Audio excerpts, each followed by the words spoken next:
ረሃብ የነፍሴ ጥማት ልቤን የወሰድከው አንተ ካለህበት ከምትገኝበት በመቅደስ ሆነ ሁላ ስብሃለው ደስ የሚያሰኘውን ፊትህን ይዣለው እፈልግሃለው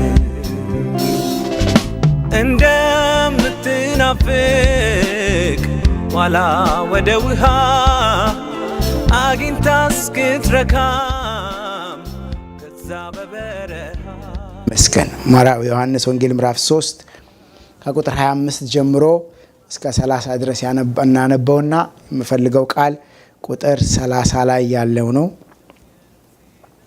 ከዛ በኋላ እንጸልያለን በጌታ ፊት።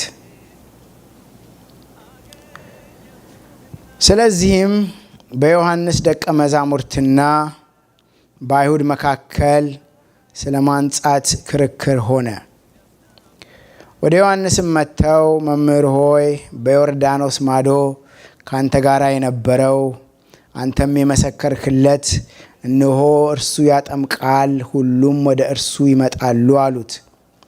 ዮሐንስም መለሰ እንዲህ ሲል ከሰማይ ካልተሰጠው በቀር ሰው አንዳች ሊቀበል አይችልም። እናንተ እኔ ክርስቶስ አይደለሁም ነገር ግን ከእርሱ በፊት ተልኬአለሁ እንዳልሁ ራሳችሁ ትመሰክሩልኛላችሁ። ሙሽራይቱ ያለችው እርሱ ሙሽራ ነው። ቆሞ የሚሰማው ሚዜው ግን በሙሽራው ድምፅ እጅግ ደስ ይለዋል። እንግዲህ ደስታዬ ተፈጸመ። እርሱ ሊልቅ እኔ ግን ላንስ ያስፈልጋል። እርሱ ሊልቅ እኔ ግን ላንስ ያስፈልጋል። ጌታ ሲልቅ በሕይወታችን ምን ይሆናል በሚለው ሐሳብ ነው ዛሬ አብራርተን የምንመለከተው። በእግዚአብሔር ፊት እንጸልይ፣ ጌታን እንጠይቀው፣ ልባችንን እንክፈትለት። መንፈስ ቅዱስ በመካከላችን ነው ያለውና እናመልከው ዘንድ የፈቀደልን በመካከላችን የመጣው የእርሱ ክብር ዛሬም ድምፁን እንዲያሰማን እንጠይቀው። ሃሌሉያ። ጌታ ሆይ እናመሰግንሃለን። አንተ መልካም ነህ። ሰው ከላይ ካልተቀበለ አንዳች ሊያደርግ አይችልም የሚለውን ቃልህን እንዳነበብ ነው። አንተ ከላይ ካልሰጠኸኝ በስተቀር እንዴት ማድረግ እችላለሁ? እግዚአብሔር ሆይ ስለዚህ በራሴን እሰጥሃለሁ። ቃልህንም በፊትህ ከፍተናል። መንፈስ ቅዱስ ሆይ ኢየሱስን አክብረው በመካከላችን። ኢየሱስን በሕይወታችን ውስጥ አልቀው። ይህ ቃል እግዚአብሔር ሆይ በሕይወታችን ውስጥ ገብቶ አንተ በሕይወታችን ውስጥ ከብረህ በአገልግሎታችን ውስጥ ገብቶ አንተ በአገልግሎታችን ከብረህ በቤተ ክርስቲያናችን ውስጥ ገብቶ አንተ በቤተ ክርስቲያናችን ከብረህ ሕይወታችንን ሁሉ ታለመልመው ዘንድ የልቦናችንን አይኖች አብራልን። የተቀበላችሁት ያ ቅዱሱ ቅባት ያስተምራችኋል ብለህናልና አንተ ነህ ቅዱሱ ቅባት። መንፈስ ቅዱስ ሆይ አስተምረን፣ ግለጥልን፣ አብራልን፣ በልባችን ውስጥ ጻፍልን። እንደ ተሰጠኝ መናገር እችል ዘንድ በእኔ ውስጥም ተናገር። ያ መንፈስ ቅዱስ በእናንተ ይናገራል ብለህ የነገርከንን ቃል አስባለሁ። እያንዳንዳችን በፊትህ ነን ያለነው። የወደድከውን በመካከላችን በዚች ምሽት ስራ እግዚአብሔር ሆይ በእኛ ሕይወት ብቻ ሳይሆን እግዚአብሔር ሆይ ይሄንን በሚመለከቱና በሚሰሙ ሕይወት ውስጥ ያንተ መልካምነት ያንተ ክብር ይገለጥ ዘንድ ድምጽህ ይመጣላቸው ዘንድ በኢየሱስ ክርስቶስ ስም ጸለይኩኝ። እንወድሃለን፣ እናከብርሃለን። ጸጋህ በሕይወታችን ስለበዛልን በኢየሱስ ስም አሜን። ጌታ ይመስገን። አሜን። ባለፉት ሳምንታት እንግዲህ ዛሬ 3ኛ ሳምንት ነው እንዳልኳችሁ። ያው ብዙዎቻችሁ ነበራችሁ ብዬ አስባለሁ። ካልነበራችሁ ቪዲዮዎቹ በዩቲዩብ ላይ በፌስቡክ ላይ ይተላለፋሉ። እነርሱን ማግኘት ትችላላችሁ። እና ባለፉት ሳምንት ጌታ የሰጠኝ ሐሳብና መልእክት ምንድነው?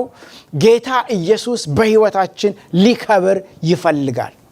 በእያንዳንዳችን ህይወት ውስጥ መክበር ይፈልጋል። በእኛ ህይወት ውስጥ መጥቶ እግዚአብሔር ማዳኑን ሲገልጥልን ህይወታችንን ከጥፋት ሲያወጣው ሐዋርያው ጴጥሮስ ለነዛ ለአይሁድ በሐዋርያት ሥራ ምዕራፍ 4 ላይ እንደነገራቸው እናንተ የአብርሃም ዘሮች እግዚአብሔር ከክፉ መንገዳችሁ እየመለሰ ሊባርካችሁ ብላቴናውን ኢየሱስን ላከው እንዳለው እግዚአብሔር ህይወታችንን ከጥፋት ሲያወጣው እግዚአብሔር በርሱ ማንነት ህይወታችንን ከሞት ሲያወጣውና ሲያድነን ሐሳቡ ዓላማው እኛን አድኖ በእኛ ሊከብር ነው። ሃሌሉያ! በእኛ ሊደሰት ነው፣ ሊልቅ ነው። ሃሌሉያ! ስለዚህ እንዴት ነው እግዚአብሔር በህይወታችን የሚከብረው? ኢየሱስ በእኛ ህይወት ውስጥ የሚልቀው የሚለውን ቃል የሚለውን ሐሳብ ስንመለከት 3 ዋና ዋና ነገሮችን ተመልክተናል። አንደኛ በእርሱ ጸጋ ነው ብለን ተመልክተናል። ባለፈው የዛሬ 15 ቀን ማለት ነው። ባለፈውም ሳምንት ትንሽ ሪቫይዝ አድርጌዋለሁ። ስለዚህ ዛሬ እዛ ውስጥ ብዙ አልገባም። ሁለተኛ ደግሞ በመንፈስ ቅዱስ አማካኝነት ነው። ከመንፈስ ቅዱስ ጋራ ህብረት ስናደርግ ነው። ሐዋርያው ጳውሎስ በመልእክቱ ላይ ሲናገር መንፈስ ቅዱስን ብዙ ኤምፋሳይዝ ሲያደርግ እንመለከታለን። በተለይ በሁለተኛ ቆሮንቶስ ምዕራፍ 13 መጨረሻው ላይ ሲባርካቸው የመጨረሻውን ነገር ሲናገር የመንፈስ ቅዱስ ህብረት ከሁላችሁ ጋር ይሁን ብሎ ይነግራቸዋል። እኛም ዛሬ በጌታ መንፈስ ሆነን በእግዚአብሔር ቃል ይሄ ጉባኤ ሲባረክ አንደኛው የባርኮት ቃል የመንፈስ ቅዱስ ህብረት ከእያንዳንዳችን ጋር ይሁን የሚል ነው። ስለዚህ ኢየሱስ ክርስቶስ በህይወታችን እንዴት ነው የሚከብረው ብለን ስንጠይቅ ከመንፈስ ቅዱስ ጋር ህብረት ስናደርግ ነው ብለን ተመልክተናል። መንፈስ ቅዱስ በእኛ ህይወት ውስጥ ሲመጣ የመጣበት ምክንያት ኢየሱስን በእኛ ህይወት ውስጥ ለማክበር ነው። ሃሌሉያ!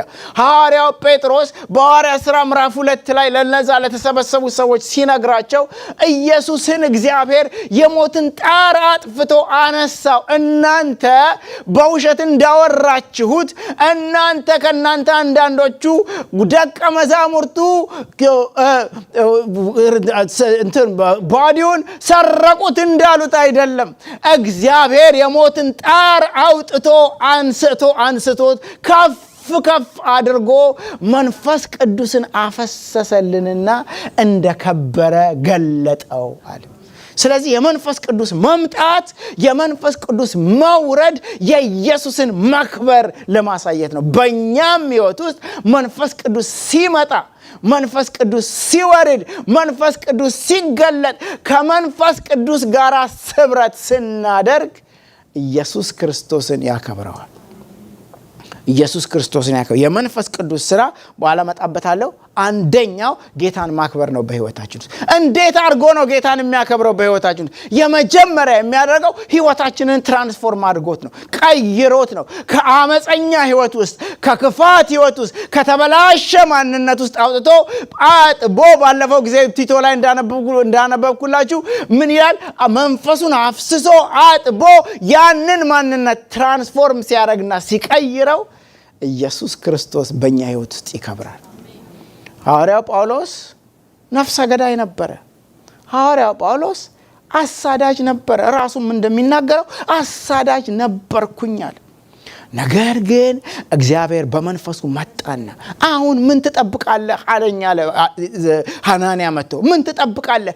ስሙን እየጠራህ ተጠመቅ አለኝ አለ። ከዛ በኋላ ኢየሱስ ህይወቱን ሲገናኘው ያ ክፉ የነበረ ሰውዬ ያ ሰውን ሁሉ ያስመርር የነበረ ሰውዬ ኢየሱስ ክርስቶስን የሚገልጥ የኢየሱስን መዓዛ የተሸከመ ሰው ሆነ። ስለዚህ በሁለተኛ ቆሮንቶስ ምዕራፍ 2 ላይ ሲናገር በሰው ሁሉ ፊት የኢየሱስን መዓዛ ይዘን እንዞራለናል።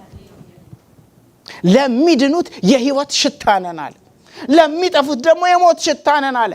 ስለዚህ የጌታን ብርሃን የጌታን ታላቅነት መንፈስ ቅዱስ በህይወት ውስጥ ህይወቱን ትራንስፎርም አድርጎት ስለገለጠው።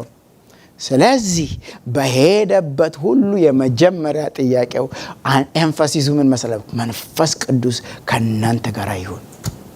መንፈስ ቅዱስ ህብረት ስለዚህ መንፈስ ቅዱስ ጋር ህብረት ስናደርግ በህይወታችን ውስጥ ኢየሱስ ክርስቶስ ይከብራል። ኢየሱስ ክርስቶስ ይልቃል። ስለዚህ እግዚአብሔር በእያንዳንዳችን ህይወት ውስጥ የሚፈልገው ነገር ምን መሰላችሁ? ከመንፈስ ቅዱስ ጋር ህብረት እንድናደርግ ነው። ይሄ ደግሞ ብያቸዋለሁ የአንዴና የሁለት ጊዜ አይደለም። በቀን አንዴ፣ በሳምንት አንዴ፣ በሳምንት ሁለቴ ከቅዱሳን ጋር ስትሰበሰቡ ለጸሎት ስትመጡ ብቻ አይደለም።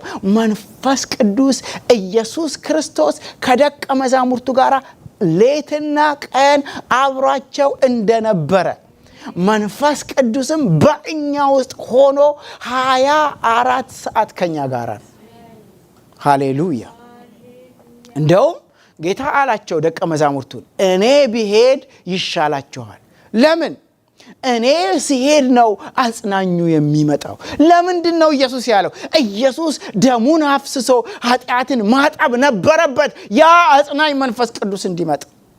ግን እርሱ ሲመጣ ደግሞ ኢየሱስ በመካከላቸው ከነበረው ይልቅ ለምን? ኢየሱስ ውስጣቸው አይኖርም ነበር። ስለዚህ ኢየሱስ እያለ ይፈሩ ነበር። ኢየሱስ እያለ ይደነግጡ ነበር። ኢየሱስ እያለ ማንነቱን አይረዱትም ነበር። ስንጠፋ አይገድህም ምን ይሉት ነበር። መንፈስ ቅዱስ ግን በውስጣችን ሲገባ ከእርሱ ጋር ህብረት ስናደርግ እናንተ ማንነቱን ታውቃላችሁ። አይለይም። ከእኛ እስትንፋስ ውስጥ በእኛ መንፈስ ውስጥ ያደረ መንፈስ ቅዱስ ነው። ስለዚህ መንፈስ ቅዱስ ነው ኢየሱስን በእኛ ውስጥ የሚያክ። ስለዚህ እሱ በመጣ ጊዜ አለ አንደኛ ወደ እውነት ሁሉ ይመራችኋል አላቸው። ሁለተኛ እኔ የነገርኳችሁን ያስታውሳችኋል አላቸው ዮሐንስ ወንጌል ምዕራፍ 16 ላይ። ሶስተኛ ደግሞ ምን አላቸው? እኔን ያከብረኛል። እኔን ነው የሚያከብረው እሱ ሲመጣ። ከራሱ ሳይሆን ከእኔ የሰማውን ከአብ የሰማውን ነገር እኔ እንደነገርኳችሁ እርሱ ራሱ ይነግራችኋል። እንደዚሁ አሁን ልነግራችሁ የምፈልገው ብዙ ነገር ነበረኛል ግን ልትሸከሙት አትችሉ። መንፈስ ቅዱስ ሲመጣ ግን ሃሌሉያ የእግዚአብሔርን ነገር መረዳት የምንችልበትን ጥበብ ይሰጠናል። አይኖቻችንን ያበራልናል። ስለዚህ ማን ነው የሚያከብረው? በመንፈስ ቅዱስ ሰው በራሱ እግዚአብሔርን የሚያከብር ማንነት ሊኖረው አይችልም። ይኸውላችሁ በብሉይ ኪዳን እግዚአብሔር ሰጠ ትእዛዝ። ባለፈው ሳምንት ፓስተር አብርሃም ከኦሪት ዘዳግም አንብቦልናል። እግዚአብሔር ነው ህይወትህ፣ ወደ ቀኝም ወደ ግራም አትበል፣ በሱ ላይ አተኩር፣ በፍጹም ልብህ፣ በፍጹም ኃይልህ፣ በፍጹም ጉልበትህ እግዚአብሔርን ውደድ ብሎ እግዚአብሔር ትእዛዝ ሰጣቸው። ግን ሁሉም ፌል አረጉ። ለምን? ውስጣቸው የሚኖር ያልሞተ ኃጢአተኛ ማንነት ነበር። ስለዚህ ህጉ የሰውን ኃጢአት አሳየ እንጂ ህጉን ሰውን መለወጥ አልቻለም። ጌታ ግን ሲመጣ እንደዚህ ብሎ ተናገረ። በዕብራውያን ላይ እንመለከታለን። ምን አለ? ከነርሱ ጋር በኋላ የምገባው ኪዳን አለ። በመጀመሪያው ኪዳን ጊዜ በመንገዴ አልሄዱም፣ በህጌም አልጸኑም፣ ስለዚህ ቸል አልኳቸው። በኋላ ግን ከነሱ ጋር የምገባው ኪዳን አለ ህጌን በልባቸው እጽፈዋለሁ፣ በጥሩ ውሃ አጥባቸዋለሁ፣ መንፈሴን በእነርሱ ላይ አደርጋለሁ፣ ከዛስ በኋላ በመንገዴም አስኬዳቸዋለሁ። አያችሁ፣ በብሉይ ኪዳን ጊዜ ወይም ደግሞ ጌታ ዛሬም ጌታ የሌለው ሰው የእግዚአብሔርን ቃል ሲመለከተው የሰውነቱን ማጥያትና አለመቻሉን ነው የሚያሳየውና ፍርድ ነው የሚሰጠው። መንፈስ ቅዱስ ግን እኛው ሲገባና ሲመጣ አቅምና ጸጋ እኛ ውስጥ ይከትና የእግዚአብሔርን ቃል የእግዚአብሔርን መንገድ መውደድ በራሱ ያስተምረናል። ስለዚህ ያ እግዚአብሔርን በፍጹም ልብህ፣ በፍጹም ነፍስህ፣ በፍጹም ሐሳብህ ውደድ የሚለው ቃል ተፈጻሚነት ያገኘውና የሚያገኘው መንፈስ ቅዱስ በእኛ ውስጥ ስላደረ ብቻ። አያችሁ፣ የበፊቱ ህግ አታድርግ ነው የሚለው እና እኛ ካለማድረግ ጋር ነው ፋይት የምናደርገው። አዲሱስ ህግ የመንፈስ ህግስ ምን ያደርጋል መሰላችሁ? እናንተን ይለውጣችሁና ባህሪያችሁን ኢንተረስታችሁን ይለውጠውና አላደርግም ነው የምትሉት። ቀድማችሁ እንደተጻፈም በኋላ ነው የሚገባችሁ። ለምን? ከእናንተ ጋር አይሄድም። በቃ ተፈጥሯችሁን ትራንስፎርም ያደርገዋል መንፈስ ቅዱስ። ይሄንን የሚያደርገው የማናችንም ጉልበት አይደለም፣ የማናችንም ጸሎት አይደለም፣ የመንፈስ ቅዱስ ጉልበት ነው። ስለዚህ ከመንፈስ ቅዱስ ጋር ያለን ህብረት ምን ማለት ነው? ከመንፈስ ቅዱስ ጋር ያለን ህብረት መንፈስ ቅዱስ ሊሞላን ይፈልጋል። መንፈስ ቅዱስ ራሱን ሊያጠምቀን ይፈልጋል። መንፈስ ቅዱስ በክብሩ ሊያጥለቀልቀን ይፈልጋል። ስለዚህ መንፈስ ይሙላባችሁ እንጂ በወይን ጠጅ አትስከሩ፣ በሁሉም መንፈስ ቅዱስ ሞላባቸው ይላል። ጴጥሮስም መንፈስ ቅዱስን ተሞልቶ እንዲህ ብሎ ተናገረ። እስጢፋኖስም መንፈስ ቅዱስን ተሞልቶ መንፈስ ቅዱስ ሞልቶን ነው የሚለውጠን። ህይወታችን ማንነታችን ይሰወራል ከኛ ውስጥ። ስለዚህ እግዚአብሔር በመንፈሱ ሊሞላን ይፈልጋል። ከመለኮት ባህሪው ተካፋዮች ሊያደርገን ይፈልጋል። ሁለተኛ ጴጥሮስ ምዕራፍ 1 ላይ እንደዚህ ይላል፣ በተስፋ ቃሉ ከመለኮት ባህሪው ተካፋዮች እንድንሆን አደረገን። የተስፋ ቃሉ የሚለው ይሄ የተጻፈውን ቃል አይደለም። መንፈስ ቅዱስ እንደሚመጣ በነገረን ተስፋ አማካኝነት መለኮት እኛ ህይወት ውስጥ ገባ። ሃሌሉያ! አረ አሜን በሉ። ስለዚህ እግዚአብሔር የመለኮት ባህሪ ተካፋዮች ሲያደርገን ህይወታችንን በዛው ለወጠ። ከመንፈስ ቅዱስ ጋር ህብረት የምናደርገው በመሞላት ነው። ስለዚህ እዚህ ላይ ቆም አድርጌ ልንገራችሁ፣ እንዴት ነው ሰው ከመንፈስ ቅዱስ ጋር ህብረት የሚያደርገው? እንዴት ምን ስናደርግ ነው? የመጀመሪያው አሁን እንዳልኳችሁ በመንፈስ ቅዱስ በመሞላትና በመጠመቅ። ባለፈው ሳምንት ብያቸዋለሁ። ብዙ ቤተክርስቲያን ብዙ ሰዎች ህይወት ውስጥ የመንፈስ ቅዱስ ሙላትና የመንፈስ ቅዱስ ጥምቀት እንግዳ ነገር ነው። እንደውም አንዳንድ ቤተክርስቲያኖች ዶክትሪን አድርገውታል። እኛ አንቀበልም እንደዚህ አይነቱን ነገር። ይሄ ትልቅ ጥፋት ነው፣ ትልቅ ውድቀት ነው ወገኖቼ። እርሱ በእኛ መካከል ሊያድር መጥቶ እርሱ ክብሩን ሊገልጥልን መጥቶ ዘመን የማይለውጠው ሁኔታ የማይሽረው የዛን ጊዜ የነበረ አሁን ያለ አለ ጴጥሮስ። የተስፋው ቃል አለ የተስፋው ቃል ለእናንተ ነው፣ ለልጆቻችሁ ነው። ጌታ አምላካችንም ለሚጠራቸው በሩቅ ላሉቱ ናቸው። ማን ናቸው በሩቅ ያሉት? እኔና እናንተ ነን። ግን የዚህ ዘመን ቤተክርስቲያን የዚህ ዘመን ቅዱሳን የመንፈስ ቅዱስ ሙላት ለአንዳንድ ሰዎች የተሰጠ ነው ይመስላቸው። እንደውም ይከራከራሉ፣ ሁሉ በልሳን ይናገራሉ የሚለውን ጥቅስ አጣመውት ሁሉ ሰው በቃ መንፈስ ቅዱስ ሙላት ለሁሉ አይደለም ብለው ያስባሉ። ግን ወንድሞቼና እህቶቼ መንፈስ ቅዱስ ሊሞላን ይፈልጋል። መንፈስ ቅዱስ በክብር ሊገናኘን ይፈልጋል። ጌታ ኢየሱስ ያችን ሴት አላት፣ የሰማርያይቱን ሴት የሚለምንሽ ውሃ የሚለምንሽ ማን መሆኑን ብታውቂ አንቺ ራስሽ በጠየቅሽው ነበር፣ ከዛስ በኋላ የሕይወትንም ውሃ በሰጠሽ ነበር አላት። ዛሬ እኮ ብዙዎቻችን መንፈስ ቅዱስ ሊሞላን እንደሚፈልግ አላወቅ ነው።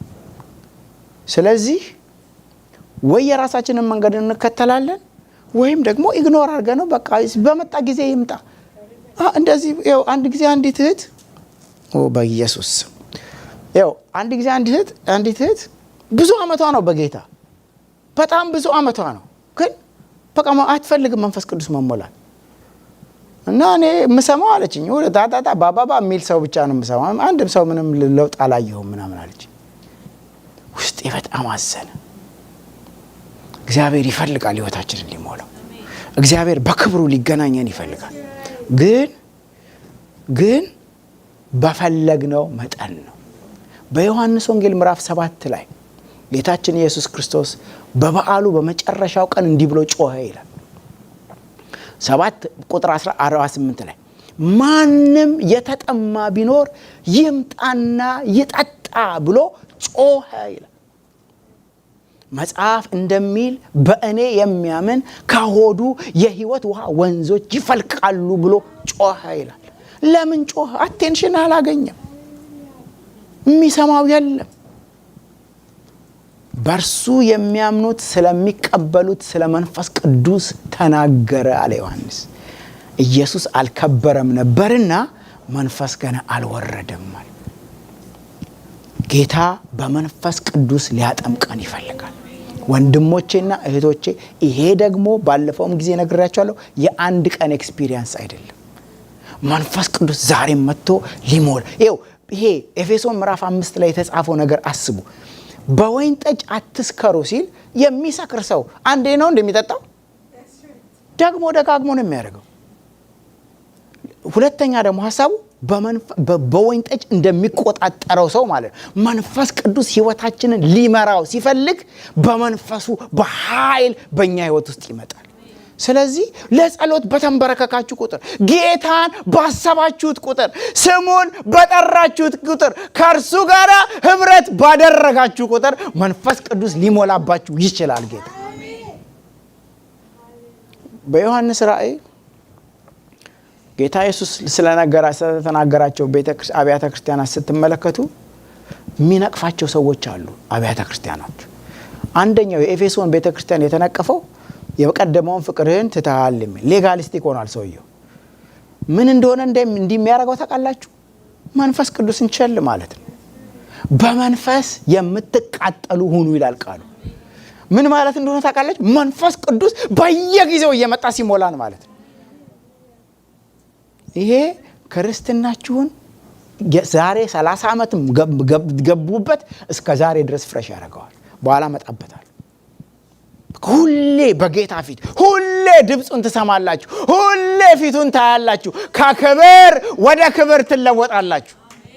የእግዚአብሔር ሐሳብ ይሄ ነው። የእግዚአብሔር ፈቃድ ይሄ ነው። ግን እንዳልኳችሁ የዚህ ዘመን ቅዱሳን፣ የዚህ ዘመን አብያተ ክርስቲያናት ይሄንን ቸል ብለዋል። ቸርች ሙዚቃ ሆኗል። ቸርች መዝሙር ሆኗል። ኤክሳይትመንቱ የሙዚቃው ጥራትና የሙዚቃው ጭስ ነው እንጂ በመንፈስ የመቀጣጣል ጉዳይ አይደለም። ወንድሞቼና እህቶቼ በዚህ ወጥመድ ውስጥ ከተያዛችሁ መውጣት አለብን። የእግዚአብሔር ክብር በእኛ ህይወት ውስጥ መገለጥ ይፈልጋል። ብቻችሁን ቤታችሁ ናችሁ፣ ቃሉን ስትከፍቱት፣ መኪናችሁ ስትገቡ፣ ከእንቅልፋችሁ ስትነሱ የእግዚአብሔር ብርሃን በህይወታችሁ ሲበር፣ በማለዳ ሲቀሰቅሳችሁ ጌታ በመንፈስ ቅዱስ ስትሞሉ፣ ከድካም ስትወጡ የእግዚአብሔር ሐሳብ ይህ ነው በህይወታችሁ ውስጥ። እንዲህ ስንሆን ነው ለመነጠቅ የምንዘጋጀው። የፊት መጨማደድ የሌለባት ክብርት ነውር የሌላት ይኸውላችሁ ከቃሉ ጋራ በመንፈሱ ነው የሚያጥበን መንፈስ ቅዱስ። አለበለዚያ ምን ትሆናላችሁ? ወደ ዓለም እንሳባለን። ዓለም ብዙ ብልጭልጭ ነገር አላት። ይኸውላችሁ ስልካችሁ ላይ ያለውን ሶሻል ሚዲያ ብቻ ተመልከቱት። ስንት ነገር ነው የሚስበን፣ በስንት ነገር ነው የምንጎተተው። መንፈስ ቅዱስ ወደኛ ሲመጣ ግን ውበቱ ከሁሉ ያላቅቀናል። እኛ ላይ ብቻ አይደለም፣ ልጆቻችን ላይ፣ እኛ ላይ ብቻ አይደለም፣ ዘራችን ላይ። መንፈሴን ይላል ቃሉ በዘርህ ላይ አፈሳለሁ። ስንት ሩል እናወጣለን ለራሳችን፣ ስንት ሩል እናወጣለን ለልጆቻችን፣ ስንት ሩል። መንፈስ ቅዱስ ሲመጣ ከመንፈስ ቅዱስ ጋር ስንገናኝ፣ መንፈስ ቅዱስ ጋር ህብረት ስናደርግ ህይወታችንን ይለውጠዋል። ይሄ ደግሞ ዘመን አይለውጠውም። ይሄ እኮ ጊዜው ተለውጧል። 21ኛ ክፍለ ዘመን ነው አሁን እኮ። ይሄም አለ የሚስበን የሚጎትተን ልትሉ ትችላላችሁ። ከእግዚአብሔር ጋር አንድ ቀን ጌታ አለኝ፣ ከኔ ጋር የምታሳልፈው ጊዜ አንዱም የባከነ አይደለም። የሚባክነው ምን ስናደርግ መሰለህ? ስታወሩ ወሬ፣ ምንም በቃ ተፍሬ ለሌለው ነገር ስንሮጥ፣ በእግዚአብሔር ፊት ግን ስንኖር መንፈስ ቅዱስ። ስለዚህ ከመንፈስ ቅዱስ ጋር ህብረት የምናደርገው በመንፈስ በመሞላት ነው አንደኛ። ስለዚህ እንዴት ነው በመንፈስ የምትሞሉት? ጌታ ሆይ ባለፈው ሳምንት ነግሬያቸዋለሁ። ጌታ ሆይ ትፈልጋለህ ልትሞላ፣ እኔም ስትፈልጉት ነው። በማለዳ እኔ ሁሌ የምለው ጌታ ሆይ በቃ አንተን ኢንጆይ ያደርጋለሁ። አንድ ጊዜ አንድ መጽሐፍ አነበብኩ፣ በጣም ከብዙ ጊዜ በፊት ነው። ቻርልስ ፊኒ የሚባል በጣም እዚህ ሀገር ጌታ የተጠቀመበት ሰውዬ እና ምን ይላል? መንፈስ ቅዱስ ሲመጣ እንደ ልክ እንደ ሊኩዊድ ወቃ ይሄ የሚጠጣ ትኩስ ዘይት ሰውነቴ ውስጥ እንደሚገባ ነው አለ። እና ያኔ መጽሐፍ ላይ ነበር ያነበብኩት። አሁን በህይወቴ እንደሱ መሆን ጀመረ። ልላችሁ የምፈልገው መሰላችሁ እግዚአብሔር ቅርብ ነው። ይሄ ጌታ ቅርብ ነው የሚለው ጥቅስ ብቻ አይደለም። ቅርብ ነው ጌታ። ምን ሊያረጋል? ሊሞላን፣ ሊያጥለቀልቀን ህይወታችን። ስለዚህ ወደ እግዚአብሔር ቅረቡ ከሱ ጋር በመሆን። ሁለተኛ እርሱ ከኛ ጋር እንዳለ ሪኮግናይዝ ስናረግ። አያችሁ አላ ጌታ ኢየሱስ ዓለም አያየውም ማለት የእውነት መንፈስ ነው። እናንተ ግን ምን ትሉታል? በእናንተ ስለሚኖር ታውቁታላችሁ። ይኖራል ብቻ አይደለም ግን ኖሮ ኢግኖር ልታረጉት ትችላላችሁ። አናግሩት። አብሮን ነው ያለው። ይወጣል። እርዳኝ በሉት። በቃ ሁሌ በቃ ዳዊት እኮ አለ እግዚአብሔርን ሁሌ ፊት ለፊት አየዋለሁ። ለምን መሰላችሁ? እሱ ያለው ሪኮግናይዝ ስለሚያረገው ነው። በቀኜ ነውና አልታወቅም። እሱ ራሱ አለ ዕብራውያን ላይ ከቶ አልለቅህም፣ አልተውህም፣ አልጥልህም ብሎኛል። ስለዚህ ረዳታችን አጠገባችን። ስለዚህ ሪኮግናይዝ እናደርግ የሱን ፕሬዘንስ። ሶስተኛ እናናግረው። የምናናግረውም በእርሱ ቋንቋ ነው። የእርሱ ቋንቋም ልሳን ብቻ አይደለም፣ ቃሉ ነው። ቃሉን ስታነቡት፣ ቃሉን ስታሰላስሉት። ይኸውላችሁ ማንበብ አንድ ነገር ነው፣ ማሰላሰል ሌላ ነገር ነው። ማሰላሰል ማለት ማሰብ ነው። ያነበባችሁትን በልባችሁ ውስጥ ማሰብ ነው። የዛን ጊዜ መንፈስ ቅዱስ ከናንተ ጋር ኮሚኒኬት ያደርጋል፣ ያናግረናል። ሲያናግረን ድንገት ያ ክብር በእኛ ህይወት ውስጥ ይመጣል። ሲያናግረን መንፈስ ቅዱስ እንሞላለን። ሲያናግረን ጥበብ ይመጣል ህይወታችን ውስጥ። ብቻችሁን ሆናችሁ ወደ ጸሎት ወደ አምልኮ የሚወስዳችሁ የእግዚአብሔር ቋንቋ የእግዚአብሔር ድምጽ ወደ እናንተ የሚመጣበት የእግዚአብሔር ቃል። ስለዚህ አንብባችሁ አትተውት፣ አሰላስሉት። ዳዊት አለ በቀንና በሌሊት ምን ያደርገዋል? ያሰላስለዋል። ስለዚህ አለ በውሃ ዳር እንደተተከለች ዛፍ ፍሬዋ እንደማይደርቅ ቅጠሏ ፍሬዋን በየጊዜው እንደምትሰጥ ቅጠሏ እንደማይረግፍ ዛፍ ይሆናል። በውሃ ዳር መተከል የሚለው ምን መሰላችሁ? ከእግዚአብሔር ጋር አብሮ በመንፈስ ቅዱስ ውስጥ መኖር ማለት ነው። ስለዚህ እግዚአብሔር በዚህ መንገድ ከእርሱ ጋር ህብረት እናደርጋለን። ይሄ ሲሆን እናገለግለው ዘንድ በህይወታችን ውስጥ ይገለጣል። ሳታውቁት ስለ ጌታ መናገር ለእናንተ ኖርማል ይሆናል። ምክንያቱም ከእርሱ ጋር ነው ያላችሁት። በምታገኙት ሰው ሁሉ ውስጥ የምትናገሩትና የምትገልጡት ጌታን ነው። ጌታ ደቀ መዛሙርቱን አላቸው መንፈስ ቅዱስ በመጣ ጊዜ ዓለምን ይወቅሳል አለ። ዓለምን እንዴት ነው የሚወቅሰው? በድምጽ ነው። በእኔና በእናንተ ውስጥ ካለው ህብረት ጋራ ነው ዓለምን የሚወቅሰው።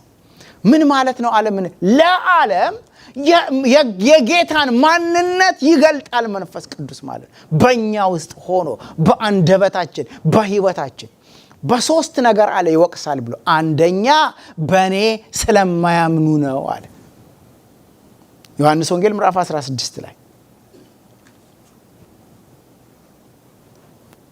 ሁለተኛ ደግሞ ምን አለ? ስለ ጽድቅ የሚወቅሰው ስለ ኃጢአት አለ በእኔ ስለማያምኑ ነው አለ። ትልቁ ኃጢአት ስለሰራ ነው ስራ አይደለም፣ በኢየሱስ ለኛ ኃጢአት በሞተው ባለማመን። ስለዚህ ጌታ ይወድሃል ብሎ ለሰው እንድንናገር ማለት። ሁለተኛ ደግሞ አለ ስለ ጽድቅ እኔ ወደ አብ ስለምሄድ ነው አለ። እሱ ባደረገው ስራ ወደ አብ መግባት እናገኛለን ብሎ መንፈስ ቅዱስ በእናንተ ውስጥ ዓለምን ይመክራል፣ ይወቅሳል። በሶስተኛ ነገር ደረጃ ደግሞ ምን አለ? ስለ ፍርድም የዚህ ዓለም ገዢ ስለተፈረደበት ነው። በኋላ መጣበታለሁ ይሄን ሐሳብ። በእኔና በእናንተ ውስጥ አድሮ መንፈስ ቅዱስ የዚህ ዓለም ገዢን ይፈርድበታል። ታውቃላችሁ በእናንተ ውስጥ ባደረው በመንፈስ ቅዱስ በሰዎች ውስጥ ያለው ቋጠሮና አጋንንት እንደሚለቅ። ሃሌሉያ አሜን በሉ። የእግዚአብሔር መንፈስ በእኛ ውስጥ ያደረው በዚህ መልኩ እንድናገለግለው ከኛ ጋር ህብረት ሲያደርግ ከአንደበታችን ውስጥ ሌላ አይወጣ። አስታውሳለሁ አንድ ጊዜ ቁጭ ብዬ ባቡር ውስጥ ለአንዲት ሴትዮ ስለ ጌታ ስነግራት ድንገት ማልቀስ ጀመረች። ከዛ ይቅር ይበለኝ በቃ ጌታ ነካት በቃ። ከዛ በኋላ ወዲህ ሴትዮዋን አግኝቻት አላቅም። አብሬያት እዛው ጸለይኩ፣ ተለያየ። ለማለት የምፈልገው ምንድነው? በእናንተ ውስጥ እግዚአብሔር ዓለምን ይወቅሳል። የሚወቅሰው ምንድነው? ለመመለስ ነው። ሃሌሉያ። የዚህ ዓለም ገዢ ይላል ጳውሎስ በሁለተኛ ቆሮንቶስ ምዕራፍ 4 ላይ የማያምኑትን አይን አሳወረ ይላል፣ አምነው ወደ ጌታ እንዳይመጡ። ጳውሎስን ግን ጌታ ሲልከው አለው እንደዚህ ያለው አይናቸውን ታበራ ዘንድ ከሰይጣን እጅ አውጥተህ ወዳዘጋጀሁላቸው ተስፋ ውስጥ እንዲገቡ አይናቸውን ተከፍት ዘንድ ወደ እነሱ እልክሃለሁ አለኝ ይላል። ስለዚህ እኔና እናንተ ውስጥ መንፈስ ቅዱስ ሆኖ መጥቶ ለሰዎች አይን መከፈት ምክንያት ያደርገናል። ምክንያቱም ዓለም ሁሉ ታውሮ ነው የሚሄድ። ባይታወሩ የክብርን ጌታ ባልናቁት ነበር። አዳኛቸውን ከክፉ የሚያወጣቸውን ከጥፋት የሚያድናቸው።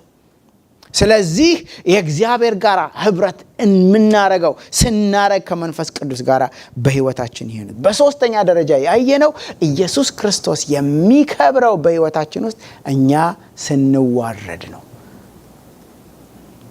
አለ። እርሱ ሊልቅ እኔ ግን ላንስ ይገባል አለ ጌታ። ማንም የሚከተለኝ ቢኖር ራሱን ይካድ። ዝቅ ስንል እሱ ይከብራል። ራሳችንን ለማሳየት በጣርን ቁጥር ኢየሱስን እንሸፍነዋለን። መልኩ ይሸፈናል፣ ክብሩ ይሸፈናል፣ ውበቱ ይሸፈናል። ጌታ ግን ለትሑታን ጸጋውን ይሰጣል። ብዙ ባለፈው ሳምንት ተናግሬያለሁ፣ ብዙ መናገር አልፈልግም። ብዙዎች በዚህ ዘመን ጌታ ከማይከብርበት የእግዚአብሔር ክብር ከማይገለጥበት ነገር የማይገለጥበት አንደኛው ምክንያት ብዙዎች ከራሳቸው ጋር የተያያዙ ናቸው። ጳውሎስ እንኳን ፊልጵስዩስ ምዕራፍ 2 ላይ ሁሉ የራሳቸውን ይፈልጋሉ አለ። ጢሞቴዎስ ብቻ ነው የኢየሱስን የሚፈልገዋል። ዛሬማ ያለንበት ዓለም ሁሉ የራሱን የሚፈልግበት፣ ሁሉ የራሱን ስም ለማስጠራት የሚፈልግበት ዘመን ውስጥ ነው ያለ። ሃሌሉያ። ኢየሱስ ሲከብር በህይወታችን ምን ይሆናል? ይችን ነው ዛሬ የምንነጋገረው በቀረን ሰዓት። ቅድም ሜንሽን አድርጌዋለሁ። የመጀመሪያው ነገር ኢየሱስ ሲከብር በህይወታችን ውስጥ መንፈስ ቅዱስ መጥቶ ኢየሱስን ሲያከብረው የሚሆነው የህይወት ትራንስፎርሜሽን፣ የህይወት ለውጥ ነው። መንፈስ ቅዱስ ከናንተ ጋር እንዳለ ኢየሱስ የሚከብርበት መንገድ የኛ ማንነት ሲለወጥ ነው። ጳውሎስ ለቆሮንቶስ ሰዎች አንደኛ ቆሮንቶስ ላይ ሲናገር ምን አለ? እኛ የክርስቶስ ልብ አለናል። ምን ሆኖ ነው? ኢየሱስ ክርስቶስ በህይወቱ ሲከብር የሆነው ፍሬ ነው። ጳውሎስ ለገላትያ ሰዎች በጻፈው መልእክቱ ላይ መንፈስ በስጋ ላይ፣ ስጋ በመንፈስ ላይ ይቃወማሉ አለ። ነገር ግን በመንፈስ ሆናችሁ የሰውነትን ስራ ስትገሉ አለ። ከዛ በኋላ የመንፈስ ፍሬ በህይወታችን ውስጥ ይገለጣል። መንፈስ ቅዱስ በእኛ ህይወት ውስጥ ጌታን ሲያከብረው፣ ኢየሱስ ሲከብር የስጋ የሆነው ማንነት ከኛ ላይ ይነቀልና ይሄዳል። የክርስቶስ ኢየሱስ የሆኑቱ ስጋን ከክፉ መሻቱና ከምኞቱ ጋራ ምን አደረጉት? ሰው ራሱን እኮ መስቀል አይችልም። መንፈስ ቅዱስ በእኛ ህይወት ውስጥ የሚሰራው ስራ። ስለዚህ የህይወት ለውጥ ይመጣል በእኛ ህይወት ውስጥ። ይሄ ደግሞ ማንን ነው የሚጠቅመው? መጀመሪያ እኔና እናንተን ነው። ይኸውላችሁ ቅናት ሰውን የሚበላ ካንሰር ነው። ቅናት የሚቀና ሰው ደስተኛ አይሆንም። ታውቃላችሁ ለመሰላችሁ?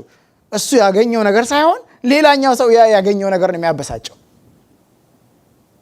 ስለዚህ ቅንዓትን ከኛ ህይወት ውስጥ መንፈስ ቅዱስ ወስዶ ትራንስፎርም ህይወታችንን ሲያረጋው የምንጠቀመው እኛ ነን። መጀመሪያ ፍርሃት፣ ጥርጥር፣ ስጋዊነት፣ ውሸት፣ ራስ ወዳድነት፣ ስስት ከኛ ህይወት ውስጥ በመንፈስ ቅዱስ አማካኝነት አይምሮአችን ታድሶ መንፈስ ቅዱስ ህይወታችንን ሲለውጠው ያኔ የህይወት ፍሬ እሱ ነው። ስለዚህ አለ ጳውሎስ ሰላም፣ በጎነት፣ ቸርነት ህይወታችንን ያጥለቀልቀዋል። ይሄ የኛ ካልኩሌሽን የሚያመጣው አይደለም፣ የመንፈስ ቅዱስ ፍሬ ነው በህይወታችን። ኢየሱስ በህይወታችን ሲከብር የሚሆነው እኛ እንለወጣለን። እንደዚህ አይነት አያችሁ፣ ሰው በህይወት ውስጥ ባህሪው ለመለወጥ ምንም አይችልም። በቃ በልጅነት የፈራ ባህሪ የመጣ ባህሪ እስከ እርጅና ይከተላል። አንዳንድ ሰው አይታችኋል። በቃ እድሜውም ሄዶ ሰውነቱ ጠውልጓል እንጂ ባህሪው ያው ነው። ገብቷችኋል? ንዴቱም ቁጣውም አንድ ያው ነው። ከ30 ዓመት በኋላ ብታገኙት ያው ነው። እዚህ ሀገር ብዙ መጽሐፎች አሉ ሰልፍ ሄልፕ ምናምን የሚሉ፣ ግን ሁሉም የራስ ጥረት ነው የሚጠይቁት። የራስ ጥረት ይጠይቁ እንጂ አይለውጡንም ህይወታችን። የተወሰነ ሊያስኬዱን ይችላሉ። መንፈስ ቅዱስ ግን እኛ ህይወቱ ሲገባ ኢየሱስ ሲከብር ባህሪያችንን ለአንዴና ለመጨረሻ ጊዜ ይለውጠናል። ይኸውላችሁ ቃሉ ሲናገር ትራንስፊገር ያደርገናል ነው የሚለው። ምን ማለት መሰላችሁ? ትራንስፊገር ማለት መኪና ቢመታችሁና ፊታችሁ ሌላ ቢሆን ሰዎች ሊያውቃችሁ እስከማይችሉ ድረስ ብትቀየሩ፣ እንደዛ ማለት ነው መንፈስ ቅዱስ ሲቀይረን። ይሄ የአንድ ቀንና የሁለት ቀን ስራ አይደለም። መንፈስ ቅዱስ ጋር ህብረት ስናደርግ ህይወታችንን አለ ጳውሎስ እንደሚለው በመጋረጃ በማይከደን ፊት። አያችሁ፣ የእግዚአብሔር ሐሳብ ኢየሱስን በእኛ ላይ መሳል ነው። የእግዚአብሔር ዓላማ ያንን ትሁት ጌታ፣ ያንን በባህሪው ከእግዚአብሔር ጋር አንድ የሆነውን ጌታ እኛ ውስጥ መሳል ነው። ያ በህይወታችን ውስጥ ከመንፈስ ቅዱስ ጋር ባለን ህብረት ህይወታችንን ይለውጣል። ምኞታችን፣ ፍላጎታችን ይለወጣል። ይኸውላችሁ ባለፈው ጊዜ ብያቸዋለሁ። የሰው ትልቁ ድራይቭ የሚያደርገው ማንነቱን ምኞቱ ነው። አንድ ነገር ከተመኘ ሰው ጊዜ ይፍጅበት እንጂ ዘሎ እዛ የሚመኘው ነገር ውስጥ ይገባል። ጌታ ግን በመንፈሱ ምኞታችንን ይለውጣል። እነኛ የእስራኤል ሰዎች ክፉን መመኘት ጀመሩ ይላል። ከዛ በኋላ ማንም ህጉ ሊያቆማቸው አልቻለም። እሳት መጥቶ ሲያጠፋቸውም ተመልሰው እዛው ውስጥ ገቡ። ምኞታችንን የሚለውጥ ሰማያዊ የሚያደርገው ኢየሱስ በእኛ ውስጥ ሲከብር ነው። በላይ ያለውን እሹ በላይ ያለውን ፈልጉ እንጂ በምድር ያለውን አይደለም ብሎ ጳውሎስ ለቆላስያስ ሰዎች ሲጽፍላችሁ ያለው ምን እንደሆነ ሞታችኋልና ህይወታችሁ የሆነው ክርስቶስ በእናንተ ውስጥ ነውና። ከዛ በኋላ ምን እንደሚል ታውቃላችሁ? ባሪያም ጨዋም ወንድም ሴትም መሆን አልተቻለም፣ ክርስቶስ በሁሉ ነው፣ ከሁሉ ጋራ ነው አለና ጨረሰ። ስለዚህ የባህሪ ለውጥ በህይወታችን ምኞታችን ይለወጣል። ሶስተኛ የእግዚአብሔርን ፈቃድ እናውቃለን። የእግዚአብሔር ፈቃድ ከኛ ጋር ይዋሃዳል። አሁን ዛሬ የእግዚአብሔርን ፈቃድ ለማወቅና ለማድረግ ብዙ ጊዜ ይፈጅብናል። ብዙ መመርመር አለብን፣ ብዙ መጾም አለብን፣ ብዙ መጸለይ አለብን፣ ብዙ ጊዜ መውሰድ አለብን። ኢየሱስ ግን በህይወታችን ሲከብር የእግዚአብሔር ፈቃድና የኛ ፈቃድ ውስጥ መጥቶ ይገባል የእግዚአብሔር ፈቃድ። ስለዚህ እግዚአብሔር የማይወደውን ነገር እኛ ማንወደውም አውቶማቲክሊ ትጸይፉታል።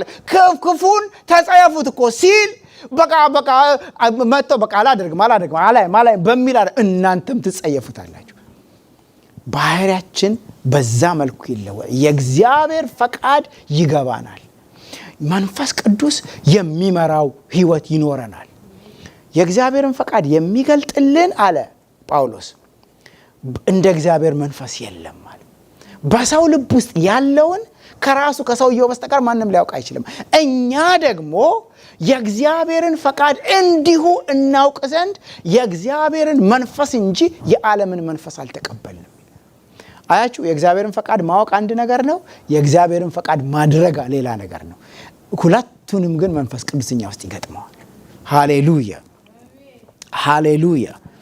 በጌታ ላይ እንታመናለን። አራተኛ በጌታ ላይ ብቻ እንታመናለን።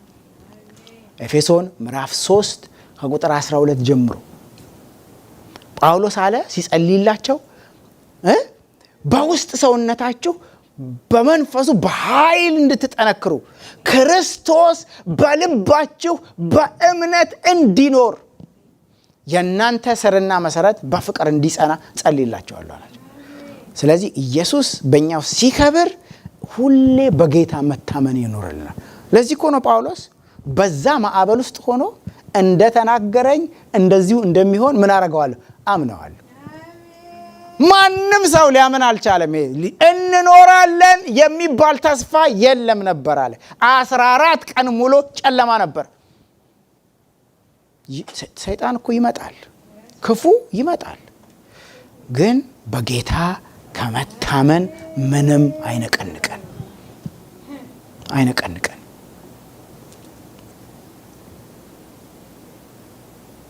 አራት ነገርኳችሁ። አምስተኛ በጠላት ላይ ድል ሁል ጊዜ ይሰጠናል። ሁለተኛ ቆሮንቶስ ምዕራፍ 2 ላይ እንዳልኳችሁ ይኸውላችሁ፣ ዛሬ ዓለም ሁሉ በክፉ ተይዛለች። ዓለም ሁሉ ብቻ አይደለም፣ ክርስቲያኑም ሁሉ ውስጥ ብዙ የክፋት አሰራር አለ። ከቤተሰብ የመጣ ከአጎት የመጣ ከአያት የመጣ ከቅድመ አያት የመጣ ብዙ ኮተቶች አሉ በሰዎች ህይወት ውስጥ። መንፈስ ቅዱስ በእኛ ላይ በክብር ሲመጣ ኢየሱስ ክርስቶስ ሲከብር እነኚህ ሁሉ ከኛ ህይወት ውስጥ ይወጣል። በሐዋርያት ሥራ ምዕራፍ 8 ላይ የሆነው ይሄንን ነው። ፊልጶስ በሰማርያ ሄዶ ኢየሱስ ክርስቶስን ሰበከ። ከዛ በኋላ በሰዎች ሁሉ ውስጥ የነበሩ ጣዖታት እየተቃጠሉ አጋንንት እየወጡ ለቀቁ። ሐዋርያው ጳውሎስ በሐዋርያት ሥራ ምዕራፍ 19 ላይ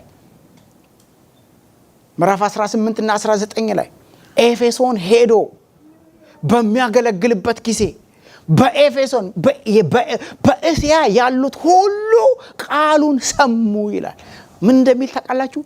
አጋንንት በሙሉ እየለቀቁ ከሰዎች እየወጡ ጣዖታቸውን እያቃጠሉ የጥንቆላ መጽሐፍታቸውን እያቃጠሉ የእግዚአብሔር ቃል እያደገና እያሸነፈ መጣ ይላል። ስለዚህ ኢየሱስ በሕይወታችን ሲከብር አጋንንት ከዘርዘራችን ቦታውን ይለቃል።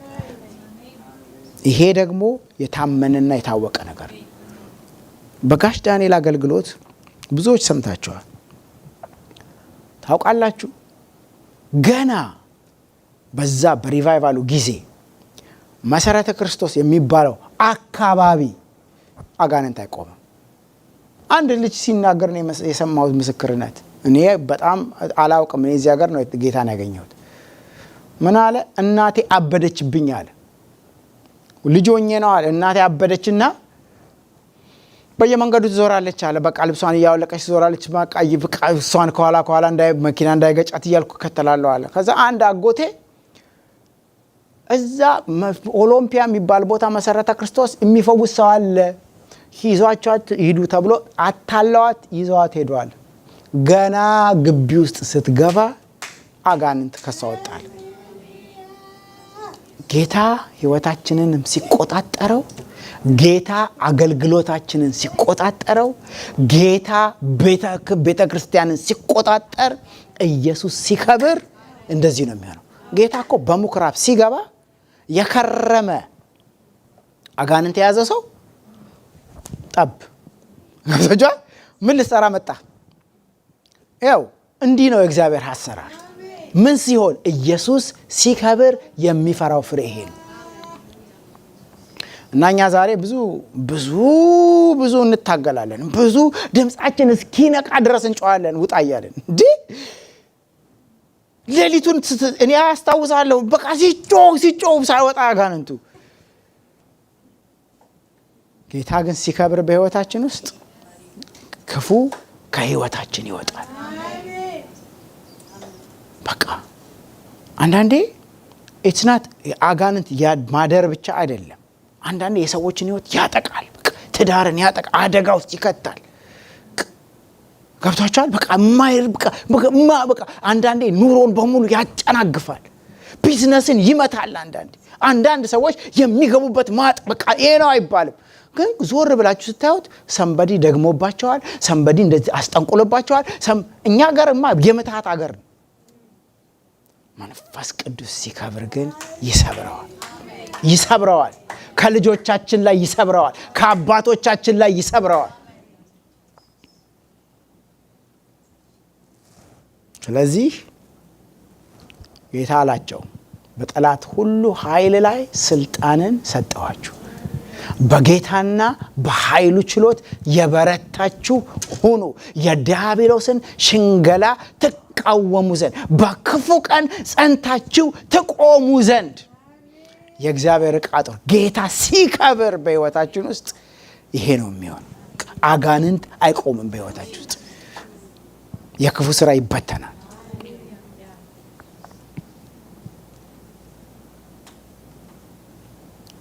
ዕብራውያን ምዕራፍ 4 ላይ ስለ እስራኤላውያን ሲናገር፣ በተለይ የዕብራውያን መልእክቱ ጳውሎስ ኢየሱስ ሲከብር የሚል ሐሳብ ነው ያለው። ኢየሱስ ሲልቅ የኢየሱስ ማንነት ከሁሉ የላቀ ነው ብሎ የሚል ነገር። እግዚአብሔር የተናገረን በሱ በኩል ነው።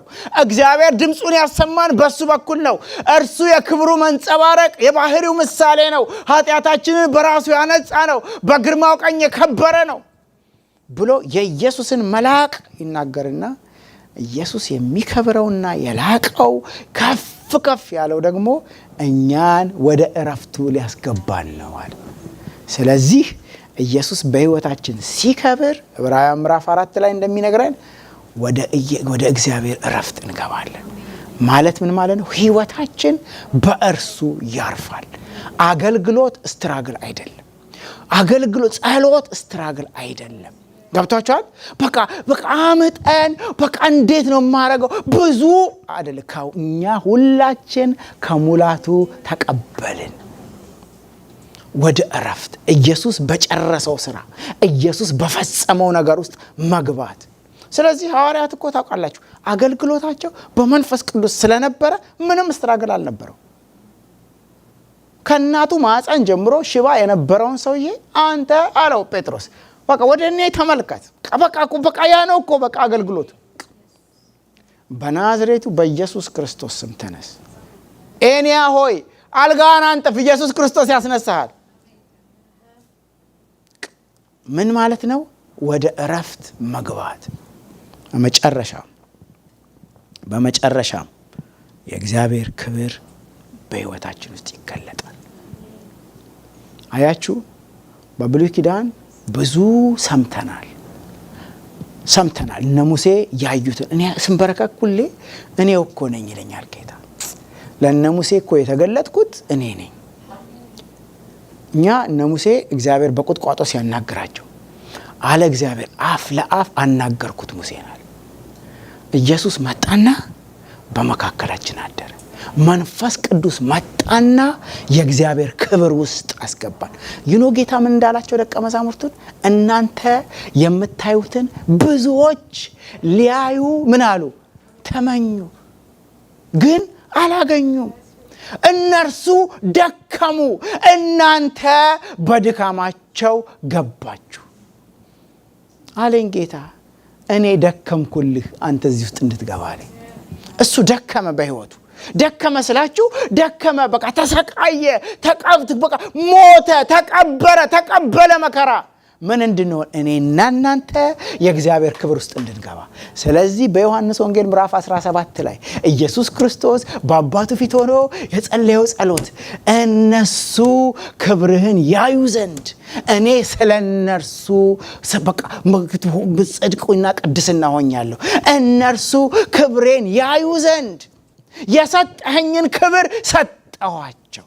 ስለዚህ ኢየሱስ በህይወታችን ሲከብር እነግራችኋለሁ ጌታን እናየዋለን። በዮሐንስ ወንጌል ራእይ ላይ ምን እንደሚል የወጉትም ያዩታል። ይኸው የወጉት ካዩት የወደዱትስ ያዩታል። ያዩታል ያዩታል ያዩታል አለው ጌታ ናትናኤልን። እንዲህ ስላልኩ አመንክን? ይኸው በዚህ ዓመት ሲገባ ጌታ ለእኔ የነገረኝ የሰጠኝ ጥቅስ ይሄንን ነው። ከዚህ የሚበልጥ ታያለ።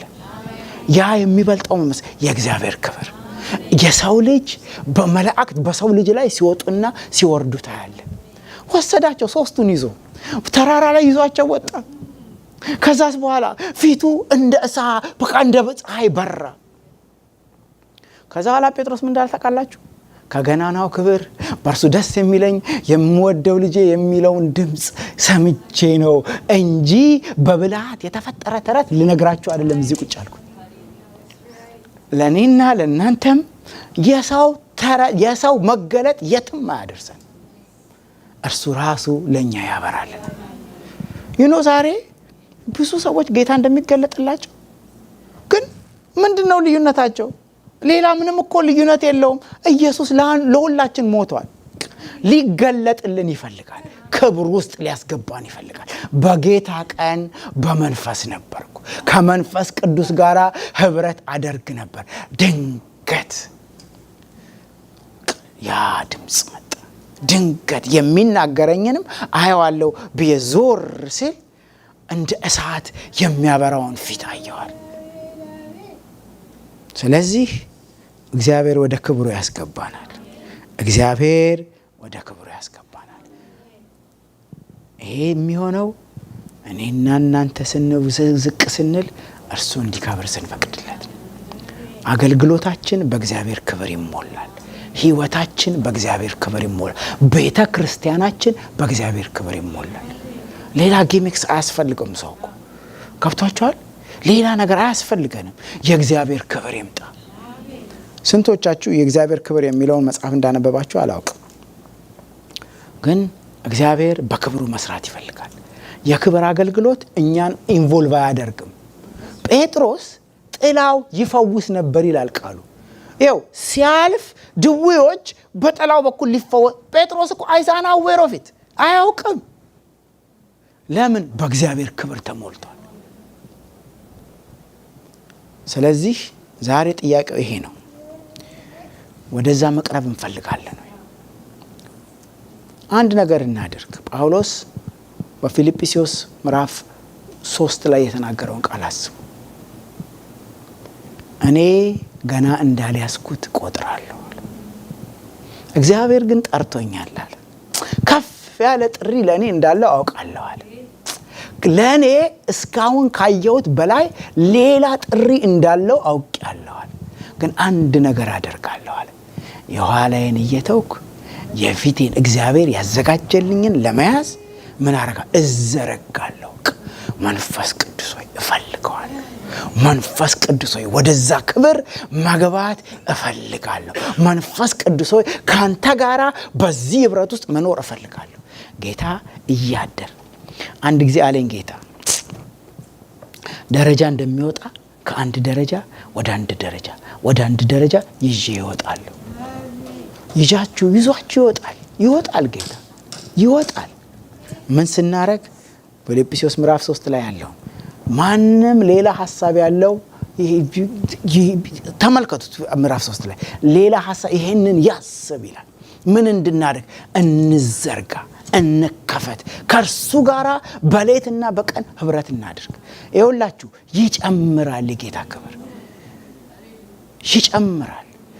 አይታወቃችሁም? ይጨምራል። በደረሳችሁበት ይመጣል ጌታ። በህብረት የእግዚአብሔር ክብር ይገለጣል። በግል የእግዚአብሔር ክብር ይገለጣል። ያን ጊዜ የህይወታችን ቋጠሮ ይፈታል። ያን ጊዜ ጥያቄያችን ተመለሰ አልተመለሰ፣ ይሄኛውን አገኘ ነው አላገኘ ነው፣ ይሄኛው ሞላ አልሞላ የኛ ጉዳይ አይደለም። እኛ ብቻ በውበቱ እንረካለን፣ በክብሩ እንረካለን። እንጸልይ።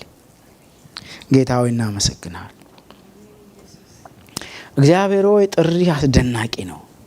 ጥሪ ከፍ ያለ ነው። ጥሪህ እኛ ከምንገምተው በላይ ነው ጌታ ሆይ፣ ከምናውቀው ከተረዳነው በላይ ነው።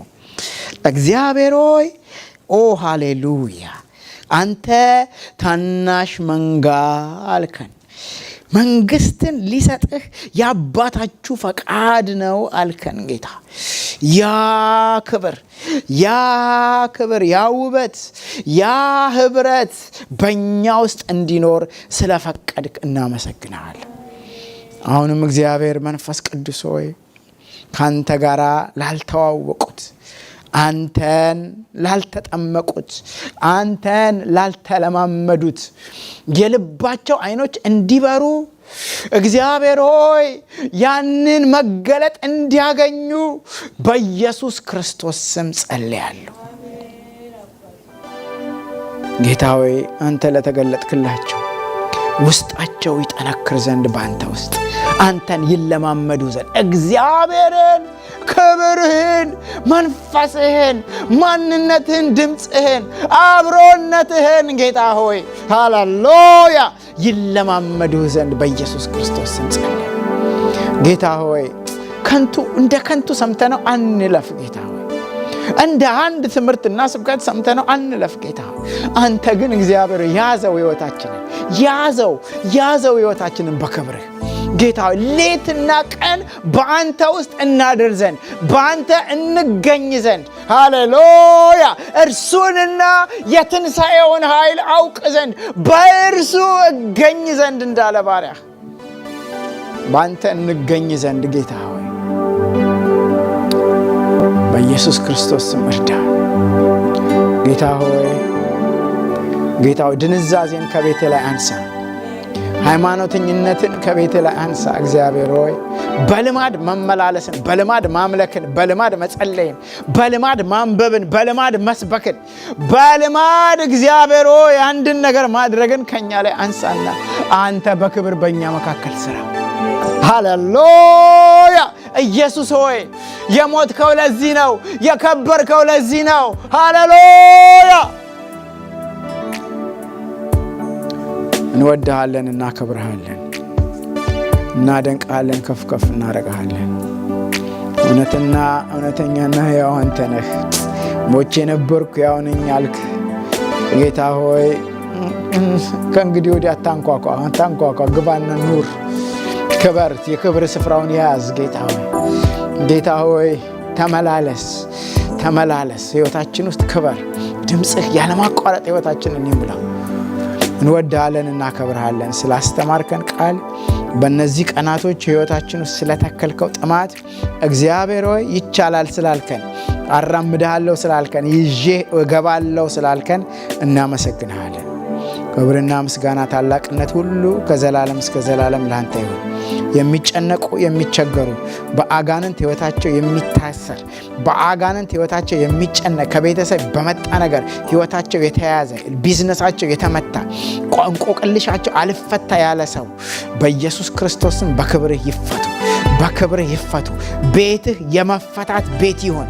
እግዚአብሔር ሆይ ጣዖታት ይሰበሩ፣ ጣዖታት ይውደቁ፣ ጣዖታት ይቅለጡ። አንተ ክበር፣ አንተ ብቻ ክበር። የግብፅን አማልክት ዛሬ እመታለሁ ያልከውን ቃል እናስባለን። ክብር ሁሉ ለአንተ ይሁን፣ ምስጋና ሁሉ ለስም ይሁን፣ በኢየሱስ ክርስቶስ ስም።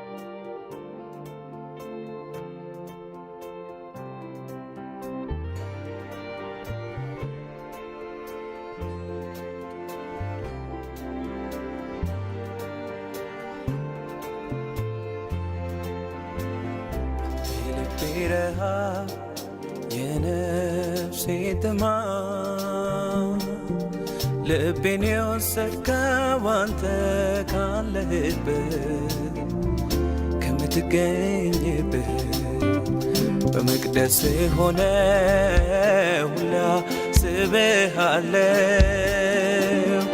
ደስ የሚያሰኘውን ፊትህን ይዣለው ፈልጌሃለሁ